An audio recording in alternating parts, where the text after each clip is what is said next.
Hello to all my sixth grade students. I'm going to start the launch quickly by just answering a couple questions that I've received from many of you throughout the week while we're working on our flexibility unit. And many are asking, because with flexibility, we're learning our stretches. You know, how long should I hold a stretch? So what I am recommending, because this is to many of us, we're just starting our flexibility and our stretching program. So I would attempt to hold the stretch between 10 and 30 seconds. If you don't hold a stretch for, minimal or at least 10 seconds, it's not really going to be effective with stretching your muscles. And the goal is we want to stretch our muscles to gain our flexibility. If you're going over 30 seconds, and you start to, it's okay to hold it a little bit longer, but you never want to hold a stretch to the point where you will feel pain. If your muscles are fatigued or you feel any type of pain, always stop. So those are the two questions that I wanted to answer before we move on to some of the things in the unit. But I also wanted to remind you, we're doing our activity logs and we're so used to participating in activities, and we forget that flexibility and the stretching are activities as well. So you want to make sure that even through stretching, sometimes we think stretching is just something we have to do before we get into the exercise or the activity, but stretching is just as beneficial. So we want to make sure we breathe through our stretch, just like we've learned to breathe through our exercises. And you want to make sure that you practice equality. And what that means is you want to make sure that you stretch both sides of your body the same way. And then a lot of misconception about flexibility is that, what's the point? Well, let's talk about if you have no flexibility at all on your body, what could be some of the negative effects for your body? Well, you could have muscle soreness. Even when you try to participate in maybe just a brisk walk, you could, because your body's not used to stretching, you don't have the flexibility, so your muscles are going to get sore quicker.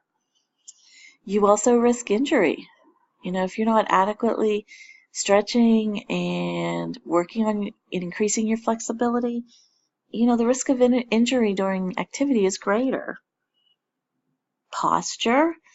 Posture is very important, and everything we do for our body helps our posture, and so does flexibility and stretching.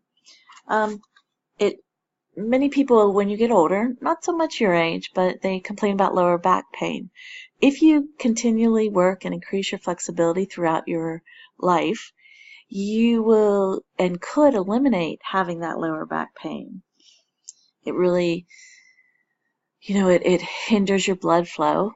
We learn about the heart and our flow of blood, but it really hinders that blood flow. Without flexibility, you sometimes have just poor coordination. You don't feel very coordinated throughout your activity. And sometimes you're just not even really enjoying the activity because your muscles are so sore. So if you take all those negatives and you work and build your flexibility, then you will have less muscle soreness. Your posture will be perfect. You will definitely reduce the risk of having lower back pain, and you're just increasing, you're going to have better blood flow, which is the key through exercise. Hence that I went over the breathing. So those are just a few things that I wanted to just kind of go over with you.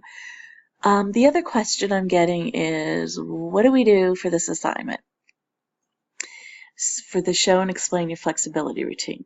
Well, first of all, the assignment is stating that you need to use 8 different stretches, and in the unit we learned and we actually saw examples of our stretches. and how we want to follow proper stretching guidelines. And then you're going to show and explain how you would add these stretches to your warm-up.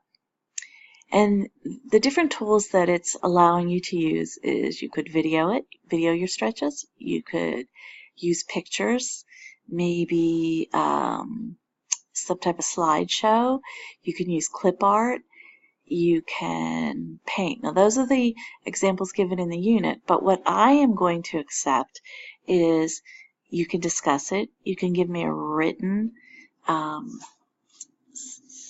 documentation. You can do a Word doc or a Google Doc and explain your exercises. And I'm also going to limit the exercises. We're not going to really use 8. That's a lot for many of you. So I'm going to have you describe 3. And like I said, you can give it in written. You can draw. Some asked if they could draw themselves. Yes, you can. I will accept pretty much different ways for different tools for you to display your routine.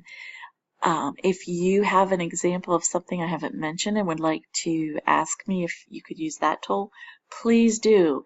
I'm very flexible. I love seeing the creativity in the class. And the last thing I wanted to mention is the marking period does end Friday, so we want to make sure if we look at our announcements and we look at what's due in January.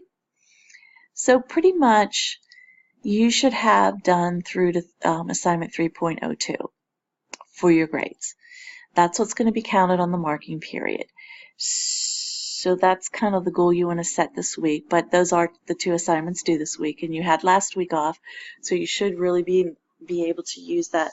I hope you used your time and are able to get both these assignments in, which is why I gave you a week of just work.